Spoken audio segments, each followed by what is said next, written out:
Greetings, welcome to Chess Connects. My name is Ken Rogoff. I'm a professor of economics at Harvard University, and in a much earlier life, I'm an international grandmaster of chess. And I want to talk to you today about things I think I've learned from chess that have helped me in my life. My chess career pales next to people like Vladimir Kramnik, who's not just a world champion, but one of the great world champions. And also, I simply have enormous respect for the Polgar sisters, what they've accomplished in chess, their creativity, their artistry, their competitiveness, and I'd say in many aspects of their life, their courage. It's absolutely a remarkable family, and my children grew up with their books, and so I'm very, very happy to be here today. I'm not going to talk much about my chess career, but I'll talk a little bit. It was short. I played mostly as a teenager. I learned when I was 13. I started playing in tournaments when I was 13. I suppose I only played 300 or 400 rated games, tournament games, in my entire life, from when I started at 13 until I more or less stopped at age 22. I'm just going to run by a couple pictures. That's me at age 16, where I was representing the United States in the World Under 21 Championship. That's where I first met Anatoly Karpov, who's, of course, an incredible champion. Bobby Fischer, who's certainly one of the great couple players of all time, someone I met a little bit in my career. He was around at that time. Actually annotated one of my games. I think it's on my website. I think it's one of the only couple games by another living player he wrote up. He usually wrote about deceased champions or his own games. And he was very generous to me. He just said how impressed he was with me.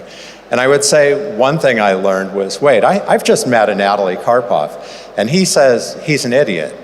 And there's some disconnect with he's saying very nice things about me, and he thinks Anatoly Karpov doesn't understand chess. And what I interpreted from that was he thought I would never be a threat to him, and that, of course, correctly, because he's a great player, he realized that Fischer would be. This is from maybe 7 years later, where I represented the United States in the World Chess Championship Interzonal in Biel, Switzerland. I got over that period to play many world champions and great players. This is against the great Michael Tal, where I played black. I won't explain how I'm dressed. There's a dress code today. I guess we didn't have one back then, but certainly an exciting time in my life. And then I stopped playing, and the only game I played against a human player, I haven't played computers either, the only game I played was this friendly exhibition game, blitz game with Magnus Carlsen, who's absolutely incredible, in 2012. Well, so much for my chess career. I thought I would tell you a little bit about things I've learned from it. So I feel one important lesson that you get from studying chess is that you need to understand the basics well. You need to be patient with simple things and really learn them very thoroughly, because if you don't, it will come back to bite you again and again and again. There's, of course, a wonderful book by Josh Waitzkin of searching for Bobby Fischer fame early in his life, the movie with Lawrence Fishburne that most of you may have seen. And he makes a point of that if you just understand the basic things right, it's very, very helpful. And I won't say I'm an economist now, and I wish I had learned the basics better. There are many times in my career I'm looking back and, oh, God, I wish I'd studied that in graduate school when they said I was supposed to, and I didn't. But nevertheless, I think it's a very helpful lesson. I think another thing chess has helped me, at least with being an academic economist, is that the possibilities are infinite. Economics is a social science, it's not a science, and man is very hard to understand. Chess in principle is a finite game. For a long time, we now have AlphaZero, and we're going to hear a presentation from them later today, but of course, we have quantum computing coming in 20 years, 30 years, I don't know when, and when it does, suddenly we'll realize AlphaZero didn't understand anything. And I think it's a very helpful perspective to have. I've done many interesting things in my academic career, some of them in policy that I'll talk about, but since chess is very ranking oriented, I'm ranked 8th on the standard citation lists among living and actually some dead economists who are still on the list. This is the REPAC ranking of economists. It doesn't necessarily mean, it's not like in chess, it doesn't necessarily mean you're right or you're good even, but it means other economists and academic journals cite your work a lot. And in that sense, my work's been influential. But I certainly, the most important thing I've done in my life was write a book about financial crises with Carmen Reinhart. And I think here, thinking about chess was very helpful because it teaches you to think strategically. It teaches you to think about what the other person is thinking. I was actually, before this, chief economist at the International Monetary Fund for 2.5 years. And I have to tell you, we worried about Hungary a little bit during those years. It's kind of nice to see that it's so, at least the economy is very stable today. But again, I would say chess teaches you to think that you can't treat the economy like a computable machine. It's people, and people react strategically. When you're playing chess, you have an opponent on the other side of the board.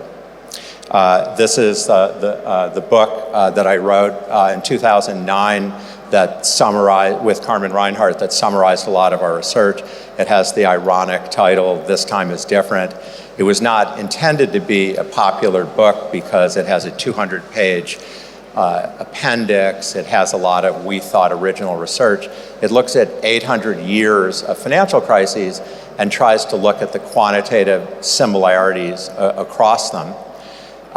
One of the most best-known predictions we had in the book is when you experience a financial crisis, even if you're an advanced economy, it's very painful and it lasts for a long time. There's certainly been a lot of academic work around this, but at the time we wrote the book, there was a lot of interest from the policy world, from investors, because what we were saying was very, very different from what everyone else believed, that central banks, the main Wall Street forecasters, all said, when you go down like this, you're going to go up like that. And our book said, not so fast, not if you've had a recession, a deep recession that's marked by a banking crisis. It looks more like this. And maybe after a long time. In fact, after a typical recession, you recover within a year. Back to where, not just back to where you started, but back to trend. You recover very fast. But in a financial crisis, that can take 8 years. It can take you 4 years just to hit bottom. So on a few occasions, I met with President Obama during this period. And on the first occasion, he didn't know me. And he knew the other people that were invited to this White House dinner. I'll show you a picture from in a second. And I have to say, I don't back political candidates, and I don't try not to be political, but my wife, Natasha, who's here, and I were friends with his opponent in the 2008 election, John McCain. And at some point, it looked like John McCain would never have a chance in the election, and his advisor asked if I would, put my name on his webpage. I didn't pay a lot of attention after that, but John McCain became his opponent. Anyway, I'm coming into the White House where there's a table of friends, and I'm I had supported Obama's opponent. But I had been brought in to say, we're telling you with the right policies, things will get better quickly, but we're not sure, and you ought to hear this alternative point of view. Here's a picture. Oops, sorry, I skipped this. This is just to mention that our book this time is different, although very academic, reached 4th among all books on Amazon for about a week in July 2010. We're behind the 3 Girl with the Dragon Tattoo books because they have sex and violence in them, but we didn't have that. Anyway, to the White House. This is from this 2.5-hour dinner that we had, where the president said, I was editor-in-chief of the Harvard Law Review. I don't want you to mince words here. I want you to be very straightforward. I don't want to waste time. We have a crisis. So just be very direct. So I was. And of course, I was brought there to say, it might not get better so quickly. And I know early on in the conversation, I delivered the message that this could last at least 4 years, not a year. And I remember he goes like this, I don't have 4 years. And as I delivered more of these messages, at some point, I realized he's yelling at me. And he was sort of famous for being very calm and never yelling at anyone. And I absolutely thought about being a chess player when you're looking at a position and you're nervous and you don't know what's happening. And I'm thinking, but I didn't say anything I didn't mean to say. And I think chess really, really teaches you in a disciplined way is to stay calm. And I think I did. I had been very polite. I'd said what I thought in a very genteel way. So anyway, the conversation went on. At some point, I tried to break the ice a little bit. He has 2 daughters, and I mentioned that my daughter, Juliana, who was 10 at the time, keeps saying to me, Daddy, will the financial crisis still be going on when I grow up? And I said to her something like, no, dear, it'll be over, you'll have your own. But anyway, the dinner ended, I think, constructively, and I remember after he was walking past me, and he turned around and put his hand on my shoulders, and he said, tell Juliana the president says it's going to be okay. So we met multiple times. Another person that I met a few times over the course of the financial crisis, really as an outgrowth of this book, was Angela Merkel. Unfortunately, it doesn't appear in this photo. This is in her office. She has 2 giant chess pieces that were given to her by the Bavarian Lumber Association that are just outside the picture. I should have begged her to pose in front of them, but I didn't. And I think one point that I tried to get across, this was in February of 2012. We had met in 2010 also. One point that I tried to get across was, you have to play the position on the board. You can't think about, I didn't use exactly those words, you can't think about what blunders you made to get there. Where is the position? What do we need to do? I was a very strong advocate of writing down some of the debt of the highly indebted countries, not just Greece, but Portugal, Spain, possibly even Ireland, and had made the case in a number of places. It's like a gambit, and you give up some material, but you get a stronger position forward. I'm not sure, necessarily. She was brilliant, and she's one of absolutely. So is Obama, maybe as impressive as anyone I've ever spoken to. Incredibly facile, and she made a lot of good points. I can't tell you But anyway, I definitely felt I came with this message.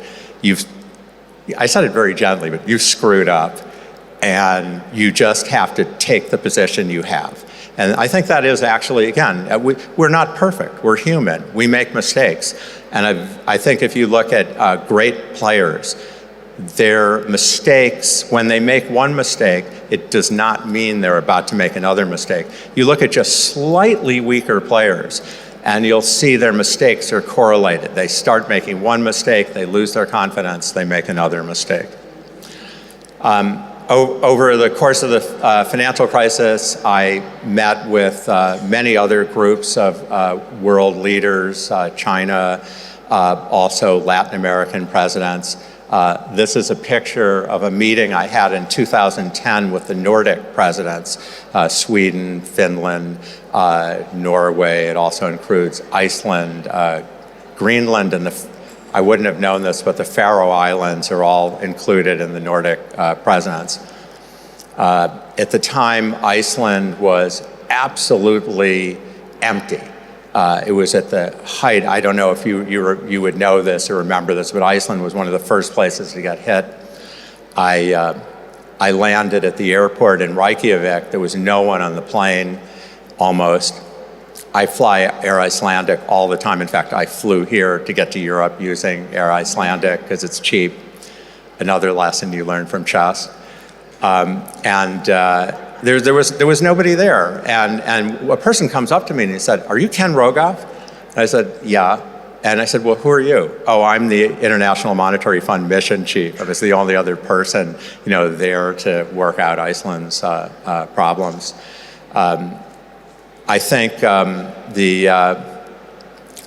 another thing that many of the Nordic countries have done very well, and I think a last point I would make, is chess teaches you to study your mistakes. It's very, very tempting to take your favorite game and you play over it again and again.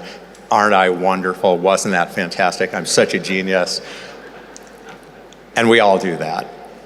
But the truth of the matter is, if you want to improve, you need to look at the games you lost, the games where you made mistakes, the games where you didn't do things right. And I would say one of the areas that parts of the world that's been very good at that are the Nordic countries, who've had their problems but have tried not to make correlated errors, to try not to do the same thing twice.